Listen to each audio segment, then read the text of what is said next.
Hello, boys and girls of all ages. I want to invite you to join with me in another story about prophets of God. And as we've said various times, that prophets of God are people that God gives messages to, and then those people go and they give God's message to the people. Sometimes the prophet gives good news, and sometimes the prophet gives bad news. And sometimes the prophet just does good deeds for people on behalf of God. And that's kind of what our story is about today. And our story comes from the Old Testament, so we have it in our wicker basket, which we put our Old Testament stories in. So the last time that we had our story, it was about a prophet named Elijah, spelled Elijah. Well, Elijah, when he started to grow old, God gave him a message to give to the king of Israel. And the king was going to die, and Elijah anointed a new king of Israel.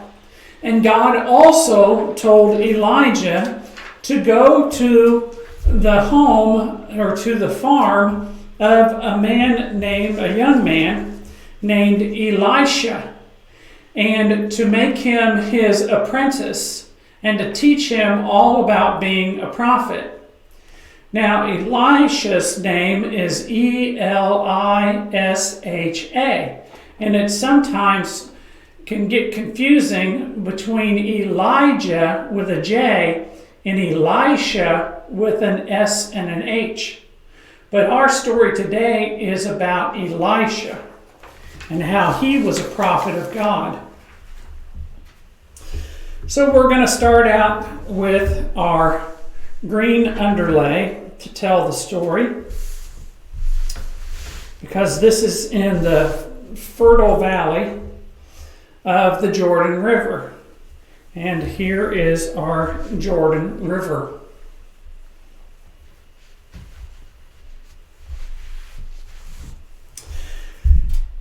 There was a country, a nation that was the enemy of Israel, and that country was named Aram. And they would have battles and wars back and forth between them. Well, there was a soldier whose name was Naaman, and Naaman had a problem. Naaman had a disease called leprosy. Leprosy is a skin disease, and there are all kinds of different leprosies, but this was a very painful skin disease, and this was the general of the army of Aram.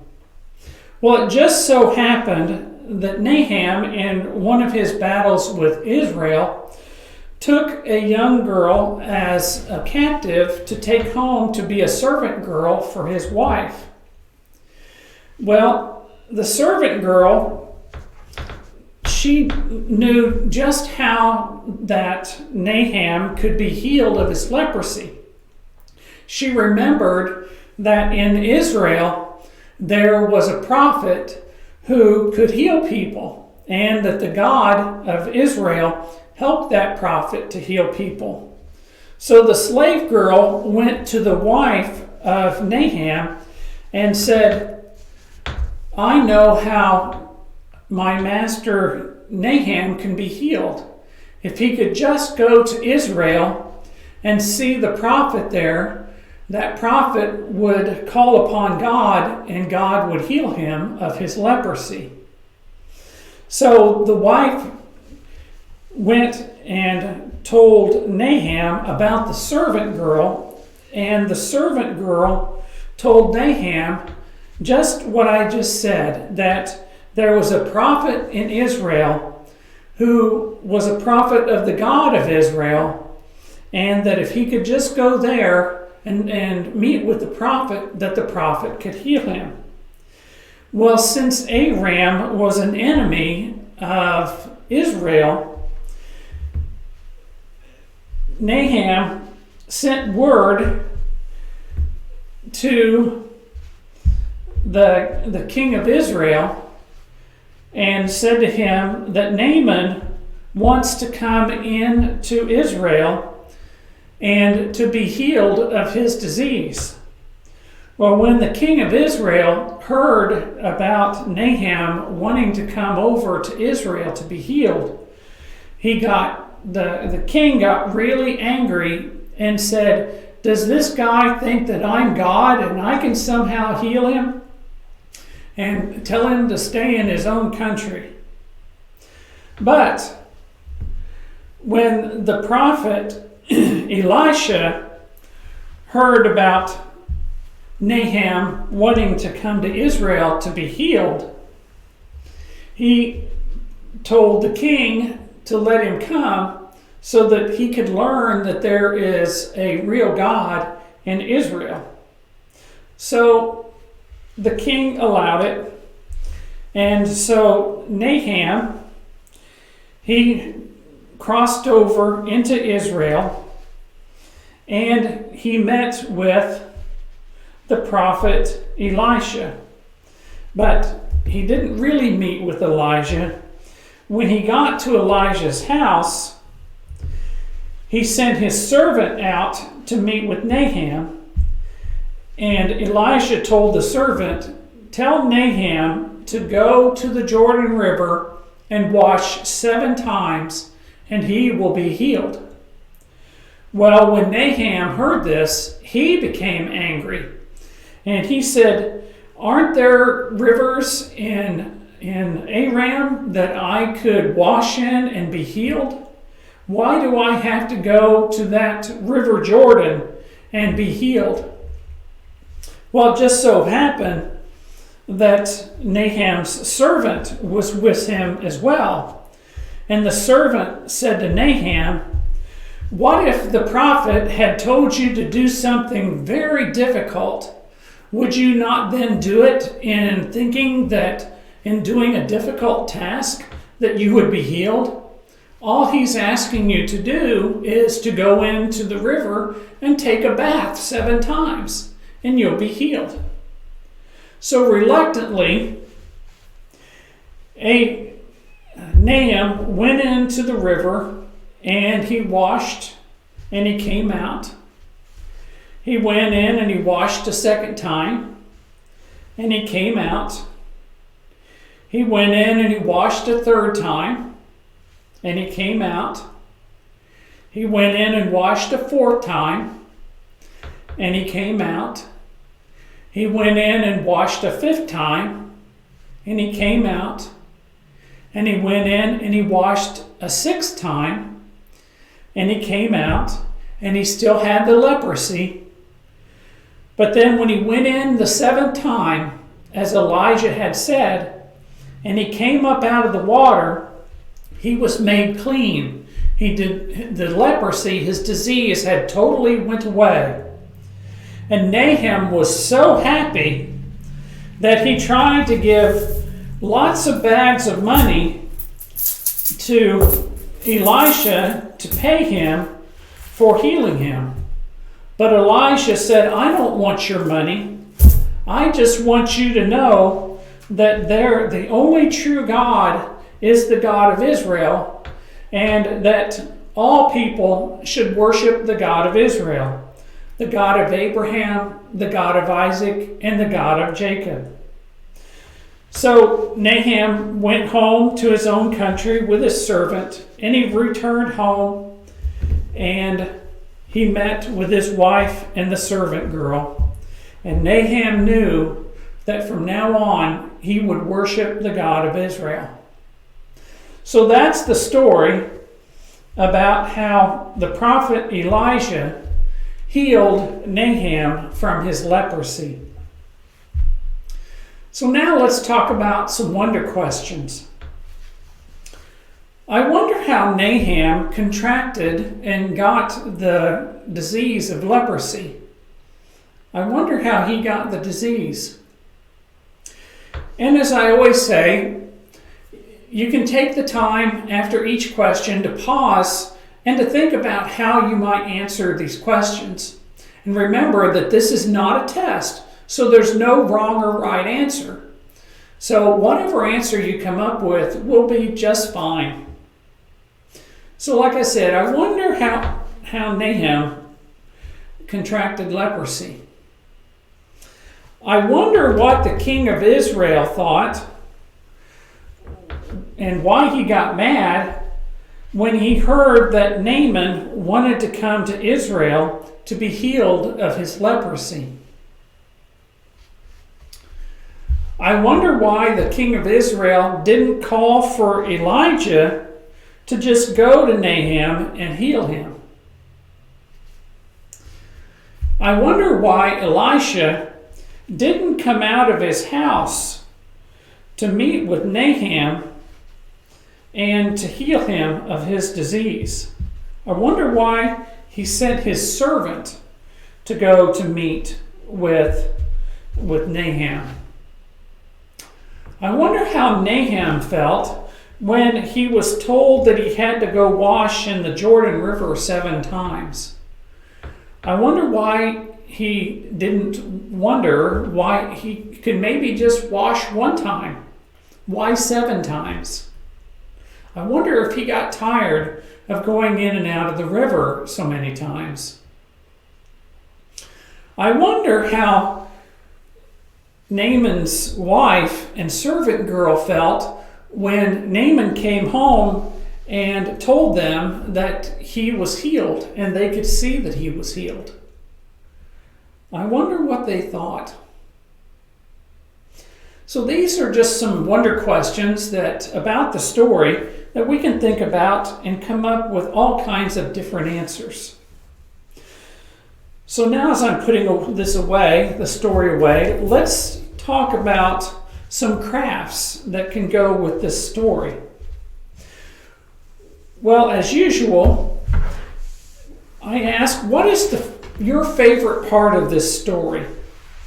Maybe you can just take a piece of paper and a pencil and some crayons and just draw and color your favorite part of this story. Or maybe with some help, you want to get onto a computer and find some coloring pages that go with the story.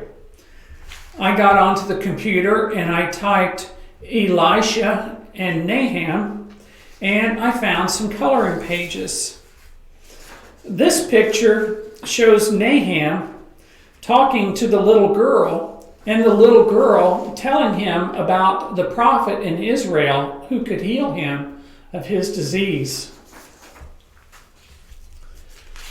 This coloring picture I found, this is of Naaman in the river washing, and his servant with him, and another servant off to the side. So that's a picture that you could color.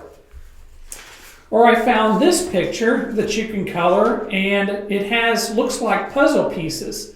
So after you get done coloring it, you can cut out all the little puzzle pieces and then put it all back together like a puzzle. And you can do that time and again. I found another coloring page of Elijah and his servant and the servants of Naaman when they want to give him all kinds of money and other treasures.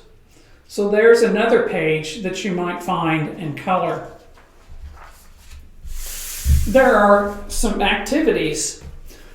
How many of you take a bath and like to have bath time, playtime in the bath? Well, maybe you could reenact this story and kind of dunk yourself quick 7 times and pretend that you're like Naaman and you have a disease, and then when you come back up, you go, ta-da, I'm cured of my disease. So maybe that's this kind of a fun game that you can reenact the story during bath time and playtime. Now, one of the crafts that I came across is kind of similar to a craft that we had 2 or 3 weeks ago when we talked about John the Baptist and how he baptized Jesus in the River Jordan. So this is another River Jordan story. So what I had done back then, if you did that craft and you still have that craft, you should take 2 paper plates, and one of them you leave whole, and you can either paint it or color it. And this one, I painted blue at the bottom to look like water, and painted a light blue to look like sky, and then I painted some browns and reds on the side to kind of look like weeds and grass along the riverbank. And then I took the second paper plate and I cut a big section off the top of it, and then the bottom I cut with the wavies on it. And then when I was typing in Elisha and Naaman, I found a picture or 2 pictures of what Naaman might have looked like after when he got ready to take his 7 baths in the River Jordan. Now this picture shows him with spots on him, and this one shows him without spots. And so what I did was I colored those and I cut them out. So one side I gave Naaman all kinds of red dots to show how he had an illness and leprosy. But then on the other side, he doesn't have the dots. So when you make your paper plate craft like this, and I taped these 2 images back to back on the pencil. So then you can take this and you can push it through the paper plates. Oops, wrong side, sorry. And pencil will come out that side. And you can make it like a little puppet show. So you want to show the side that has Naaman with the leprosy, with the spots. And then you can pull down the pencil and turn it. And so there goes 1 time. And back up he comes. And then he goes down 2 times. And up he comes. And down he goes 3 times. And up he comes. And down he goes a 4th time. And up he comes. And then down a 5th. Down a 6th. And then down the 7th time. But when he comes up the 7th time, you turn the pencil around the other way. So then when he comes up the 7th time, he is all clean and he's been healed of his disease. So that's kind of a little puppet show that you can make to reenact the story of Naaman getting healed in the Jordan River by taking a bath 7 times. So that is our story about how Elisha healed Naaman of his leprosy, and how Elisha became famous not only as a messenger of God, but also as a healer for God. So I thank you for joining me for this story, and I hope you will come back next week for another edition in our Bible stories and our lessons about prophets of God.